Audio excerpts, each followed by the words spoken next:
Happy Tuesday, cohort 61. I want to take some time in this video today to go over this week's schedule, what you should be doing each day, what assignments will be due for credit for ELA, and then actually talk about our reading passage for this week.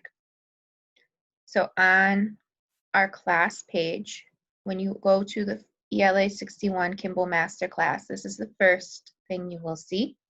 It's this week's dates, and it has the schedule right here. So yesterday was Monday. You should have reviewed the vocabulary words under Quizlet, and I'll show you that. Today's Tuesday, so you're going to read our passage for today, Little Things Are Big, and then continue to look at those vocabulary cards on Quizlet to build your knowledge of those words. Wednesday, you can start answering the questions that go along with our passage, Little Things Are Big. And on Thursday, come to Zoom class. The link is on our class page right here. And then continue answering those questions during class. We're going to talk about the questions. And then Friday, make sure you've submitted your answers to those questions in the discussion post. So if this is where we are on our class page 6.1 to 6.5, if you click the subpage Little Things Are Big, that will take you to all of this week's assignments. So for Monday, it says to go to Quizlet, look at the vocabulary flashcards, and click this link right here for Quizlet. And it will bring you to flashcards with all of our words for this week. These are words that show up in the passage that may be unfamiliar and are really important to understanding the story. So one of the words is courtesy. Courtesy is polite and kind behavior. So the example here is opening the door for somebody, saying please and thank you, using your manners. Another word is prejudice. This is a big word that you're probably seeing a lot in the media today, given everything that's going on. Prejudice is an unfair feeling of dislike for a person or group because of race, sex, religion, gender identity, sexual orientation. There's so many different ways that you can be prejudiced. So this is the unfair feeling or dislike of a person, which is different than discrimination. Prejudice is how you feel about a person or a group because of their differences to you. Discrimination is when you actually act on those feelings. A subway, so this is not the restaurant Subway. In big cities such as New York, the subway is a passageway under the ground, like an electronic underground railway with trains and stuff. Some of you may have ridden them if you've been to New York or Boston. We don't really have them around here though. Deserted means that it's a place that's empty of people. So in the passage, Little Things Are Big, our narrator talks about being in a deserted subway platform. So that means he got off the train, he got off the subway, and there was nobody else there. And our last word is insensitive. So you may know the word sensitive, but then we add this prefix in, and that changes it to not caring. Slow to feel or notice, so you don't really notice how somebody's feeling. After you've gone through the vocab words, you can study them in different ways. You can learn the words here. You can then go back and then write them, spell them, test them. And then there are two games that you can play with them, Match and Gravity, in order to just really familiarize yourself with the definitions. These words are important for the story, but they're also words that you see in everyday life. So I think it's really important that you know these words. After you've done that for a couple of days, and you can continue doing that this week, I want to make sure that you read the story. So if you go back to our class page, the Little Things Are Big subpage, go to Tuesday, read. You can click on the link right here, and it will bring you to a downloaded copy of the story. I'm also going to read the story in this video, so you'll have a read aloud option. So in the story, Little Things Are Big. It's by Jesus Colon, and it was written in 1961. This background information in the top in that gray box is really important to understanding the context of this memoir. So this right here is a memoir, meaning that it reads like a story, but it is true and this actually happened to our writer Jesus Colon.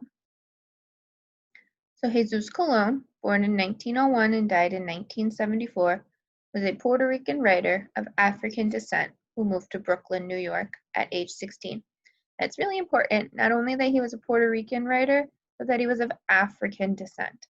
Now, we all know that Puerto Ricans come in many different skin colors. Some are lighter skinned, some are darker skinned. But the fact that he was of African descent means he was most likely darker skinned. And this memoir that he's writing takes place in 1955. So when we think about 1955 and New York, we know, if you kind of remember and think back to what you've learned in social studies class, that's before the civil rights movement.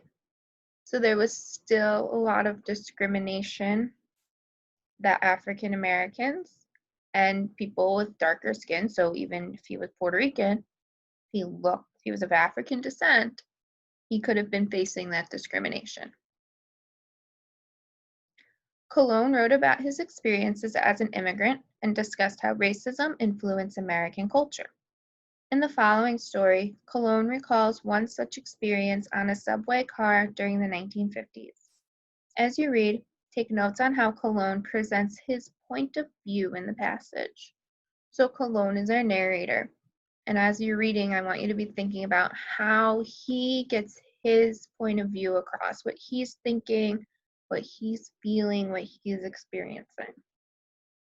I picked this passage for this week because it's really similar to what is going on in our world today. I'm sure you all have been seeing on the news or on social media what's been happening with George Floyd and then with the protests after his death. This was written in 1961. That was 60 years ago, and there is still racism and discrimination and prejudice going on in this country. So that's what I want us to be thinking about too as we're reading this, and we'll be talking about it during class on Thursday.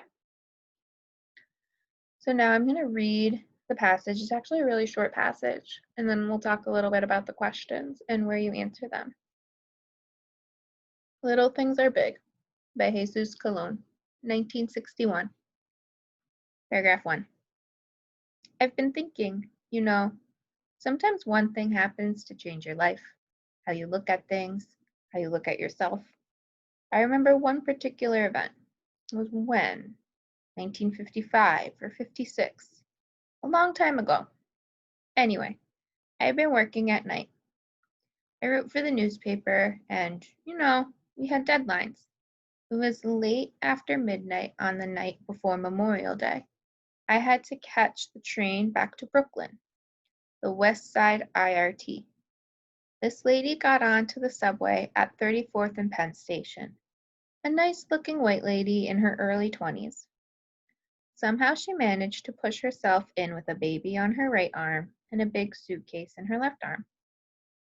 Two children, a boy and a girl about 3 and 5 years old, trailed after her.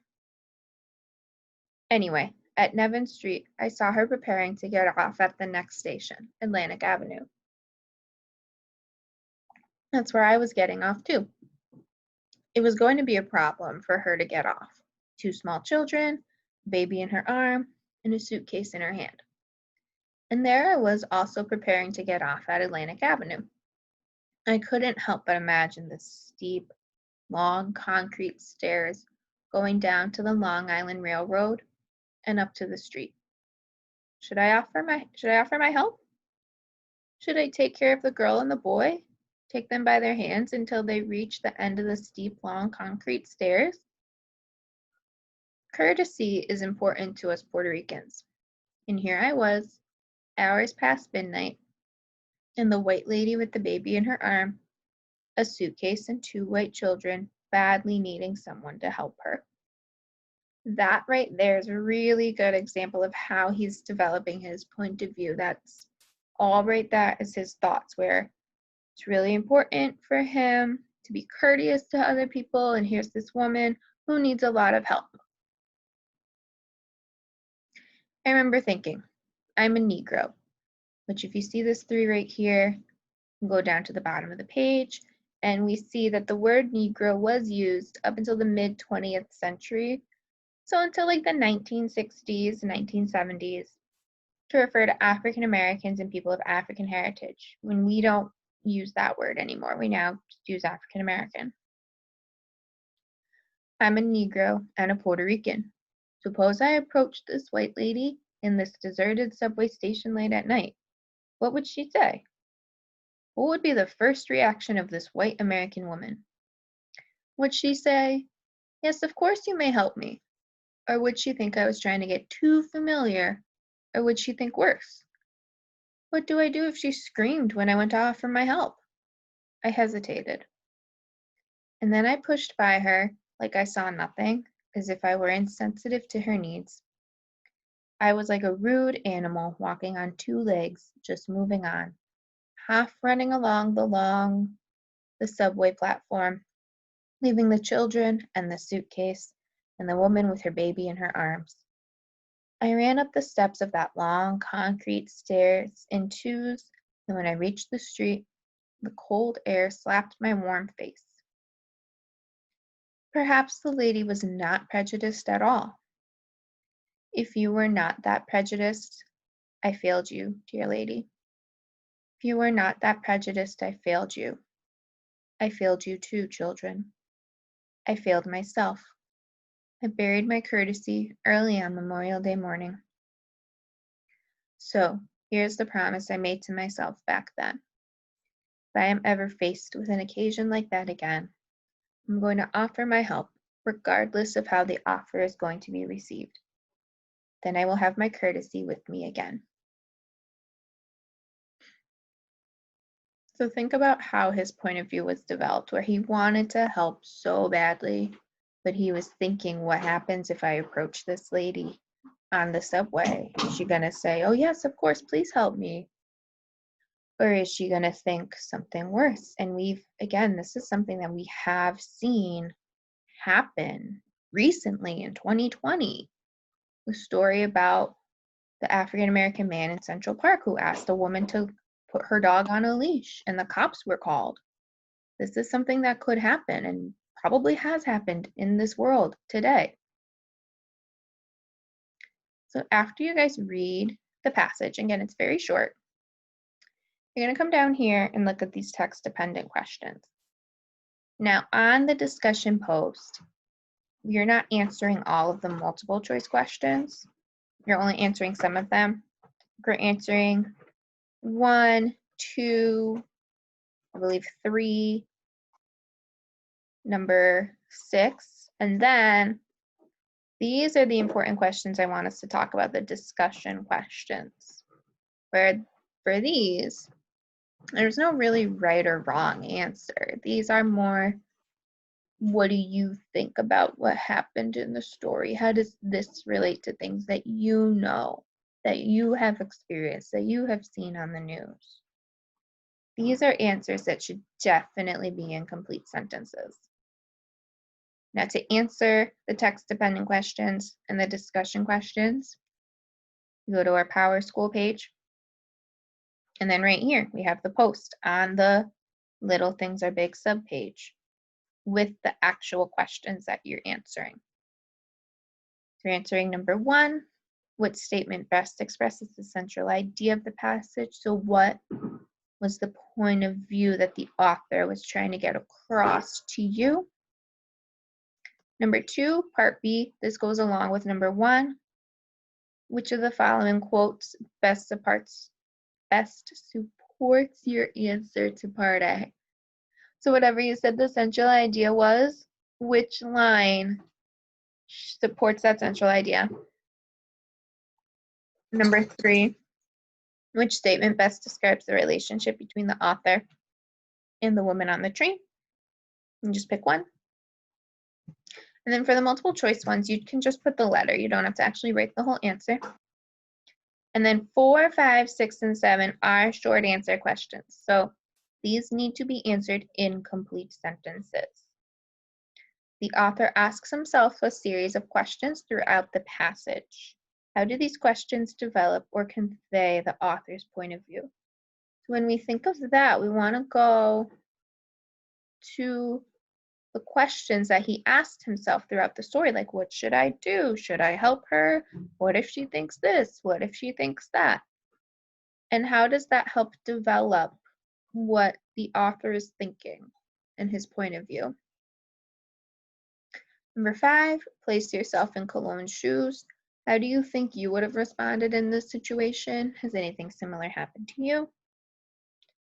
Number 6, can you think of an example from history, literature, or your personal experience in which someone failed to act because they feared backlash due to prejudice? There's so many examples of this. Like, you could even look now at social media or in the news and look at celebrities or politicians or companies even who haven't said anything about what's going on right now because they're afraid of the backlash. And then number 7, in the context of this text, what are the effects of prejudice? So what are the effects of thinking negative thoughts, thinking differently about somebody because of their differences? In this case, the differences are race. And how does individual kindness and courtesy fit into this picture? So what are the effects of prejudice, thinking differently about someone based on something different than them? And then how does your individual kindness or courtesy, being polite and respectful, fit into this picture? Like, those two things definitely fight each other a lot of the time. So you'll answer these questions here in the discussion post. I hope that you guys come to class on Thursday. We will talk about this text. We'll talk about what's going on in the world. I think it's going to be a really good class. I hope to see you guys there. If you have any questions about this week's assignments, message me here. Give me a call, give me a text, come to class on Thursday. So many ways to get hold of me. Have a good day. Bye.